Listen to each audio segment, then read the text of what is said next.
It's one thing to always stand up for your name. It's another to crash out completely. Whenever you see young rappers of other rappers and they get in trouble, especially when we see a video like this.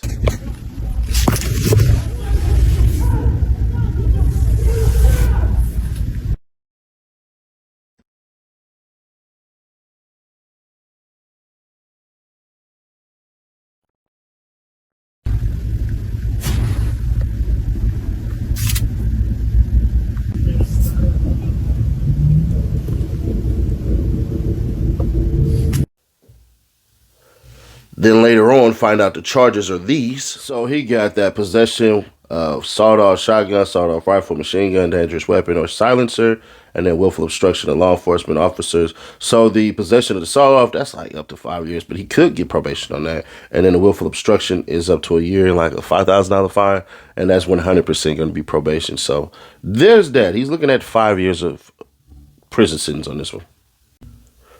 One wonders exactly how the hell your ass is actually doing up here. Because Tootie Raww just went off on everybody is saying Kodak Black. Check out this, what he wrote. I'm going to go ahead and read this as well as I can, but the ending sentence is insane. So, I'm in the streets with shit for real. Go ask your big dog about Lil Raw. Niggas know I'll put that belt down on you, nigga. And I ain't got no pics with this shit. And I'm ready to go to war. If ye with you against me, we on your ass. Huh? What the fuck?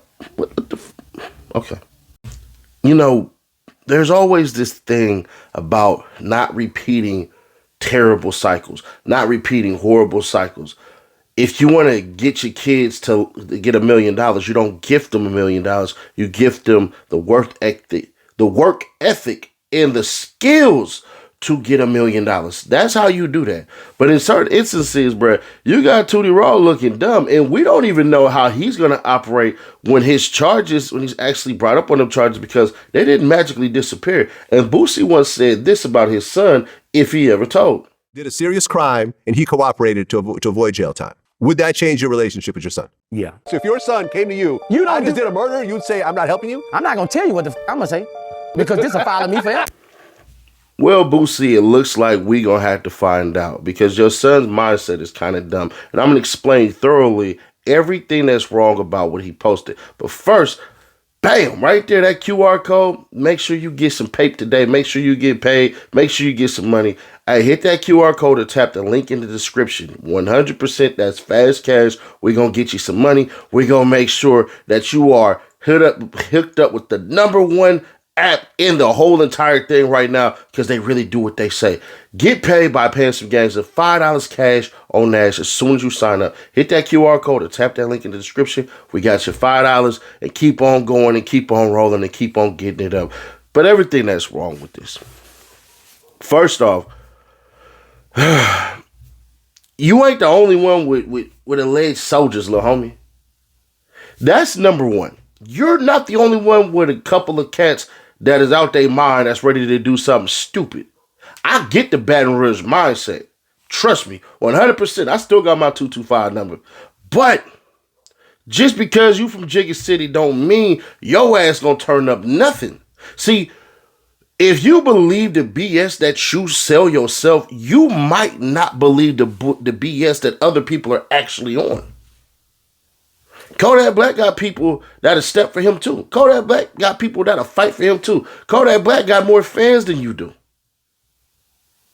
Kodak Black influence right now, not your daddy's, yours. Because you can't live off what your daddy did, youngin. Only money-wise. Street-wise, hell no.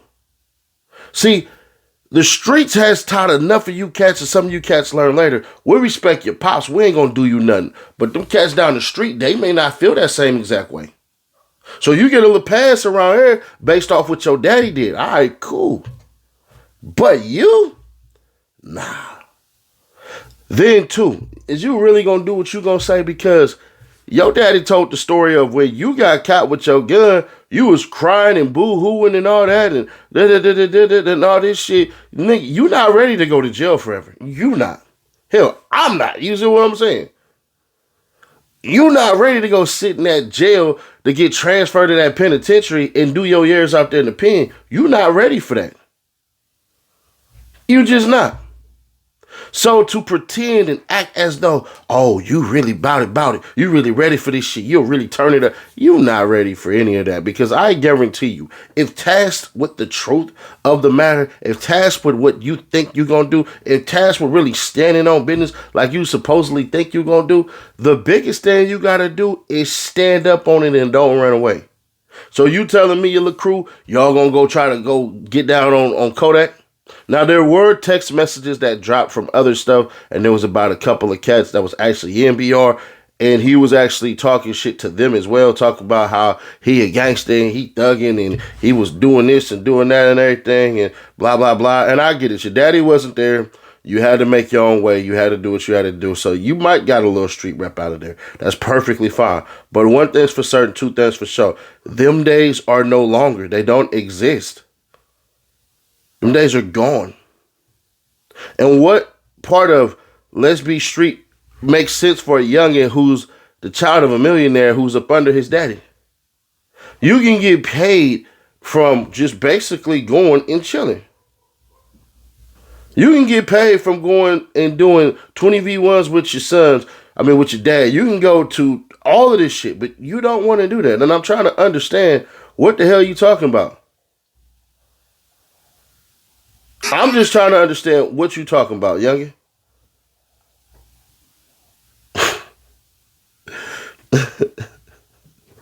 Look at these texts. This is little cricks about a Baton Rouge basically saying, hey, Tootie Raww, your effing music sucks. Please shut your BA up.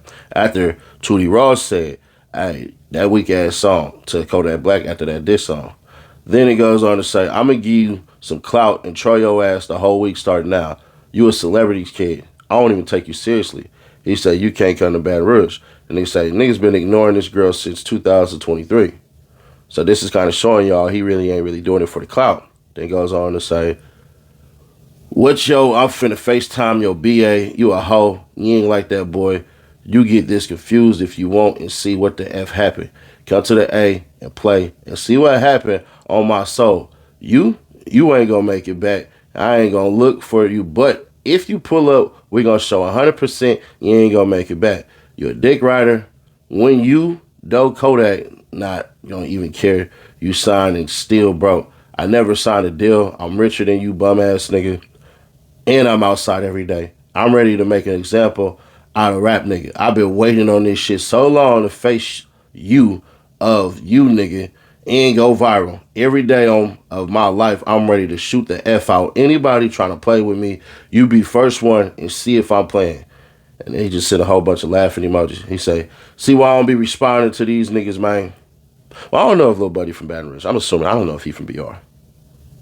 Then he put this up right here where Pushai should say, your daddy killer, but you just like Bronny James. FDO, let's get back to it.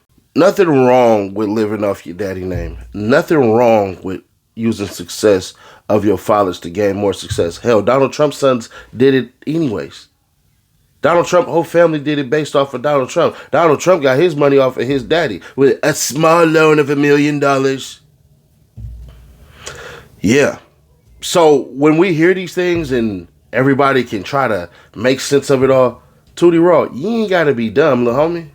All you got to do is play the right game. See, you should have been in the background with your father's stuff, learning how to be an audio engineer, learning how to do videography, learning how to do casting, learning social media, learning all of this stuff. You should have been your daddy's confidant.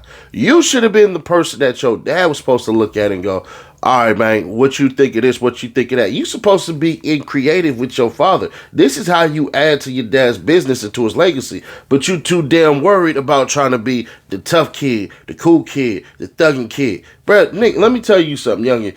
All this thugging shit, you know what, all the real thugs and real gangsters and real art, you know what, they want some money. And they want to get the hell up out of their situation. They don't want the shit that these cats pretend that other people want. Because it don't mean shit. At the end of the day, you're going to go to your 20s, then you get to your 30s. Your 30s start looking cool, and then once you hit that 35 mark, you creep up to that 36, to that 37. 38, eyes get bigger than you know what I'm saying, bigger than quotas. You hear me? Hey, then at 39, you like, oh snap, 40 right there. These last 10 years of my 30s, they just went by like that. And the 40s is here. Holy shit. And after 40 comes 50, then 60. Then it's a struggle and a fight to be alive. Life comes at you quick as hell. So you better quickly develop skills to continuously keep you paid. Your dad gonna die with money in his pocket and no worry about nothing. You might die with no money in your pocket and all type of worries that you didn't help your other son on. See, there are ways to build your skills. There are ways to become more powerful than you are. Only when you sit down and you learn sacrifice and you learn discipline. But when you sit in that cell, your ass gonna learn it because you're not, you you set yourself up to be screwed over, youngin, whether you know it or whether you don't know it. But one thing's for certain, two things for sure. That tough guy shit you pulling ain't gonna work. If you wanted to really get his attention, you should have just rapped. I guess you can't really rap. I guess that's what it is. Because we don't care. All we see is a spoiled, entitled child doing spoiled, entitled children shit. And if you don't fix it up, you're going to be sitting there praying like your dad was doing just a week ago. Well, really since Friday, a couple days ago. Trying to, God, I'm paying you them tithes. I'm doing all of this shit.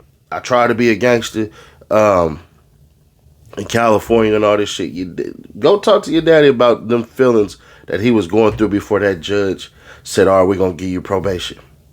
Go talk to your pops about that. Go do that one.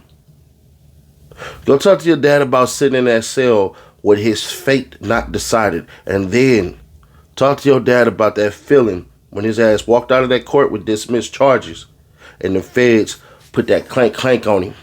And he realized, shit, he looking at 10 years. Or talk to your pops about that and get some real understanding. Because this shit right here, with your little criminal history and records and shit, ain't gonna work itself out. But y'all, let me know your thoughts on this one. Am I doing too much? Am I doing way too much? Am I basically OD, like they say? Or is this the realest shit y'all gonna hear all goddamn day? It's only one of the two. If you like what we do, hit that subscribe button. If you don't, tell me why you don't like it and why you ain't subscribing. Because I said this wrong or that wrong or this wrong and that wrong. I'll tighten it up. I'll get it better. You know what I'm saying? But other than that, click right here to see how Jim Jones' stupid ass really got marked out like a chump by a bald-headed old diabetic. It's crazy. Click right here, or click right here for the playlist, and I'll catch you on the next one. Reloaded.